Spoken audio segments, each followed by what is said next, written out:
Hey, good day. It's Brent Downing with the Downing Group. Today we're going to talk about how do real estate agents get paid.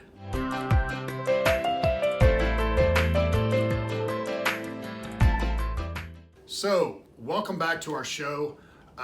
This week I just want to clear up a common misperception about how real estate agents get paid. A lot of people will call me and they will call me directly because we list so many properties. Buyers will call us directly, and that's fine, that don't have an agent. But let me just tell you, if you're buying a property, you should have an agent, and here's why.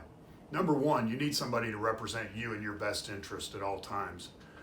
If you call the listing agent directly and you don't have an agent and they aren't your agent, you have to understand that they represent the seller in their best interest legally. They cannot disclose anything to you that would adversely affect your decision as to whether or not to buy that specific house and pay the most money to the seller. They represent the seller and their best interest only. So that said, as a buyer, you should always have an agent representing you. The other crazy thing is people think that when they buy a house, they have to pay their agent, and almost always that is not the case.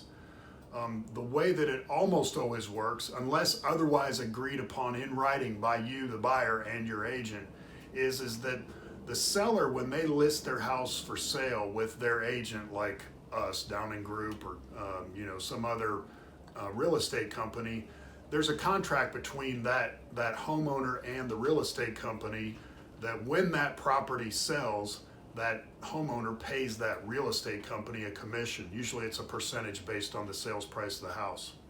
And then what happens is that company will then in turn advertise that listing or that property in the local area amongst all the other brokers and say, hey, if you bring us a buyer, we'll give you half the commission. So that's how buyer agents get paid, is the commission is usually split at closing between the buyer agent's company and the seller agent's company, and then the agents themselves get a certain percentage of that based on their agreement with their company. So you as a buyer, almost never, our buyers, we don't charge them commission. So that said, it makes no sense for buyers to not have their own agent representing them in their best interest. And as of course a listing agent or a seller, you should always have an agent to represent you in your best interest as well. So I hope that clears it up. Again, buyers don't pay commission. When you go to sell your house, you pay it all. That's just the way it is. And so if you have any questions about any of that, give us a call, DM us here at the Downing Group. And if we can help you at all with any real estate needs, please let us know. Have a great week.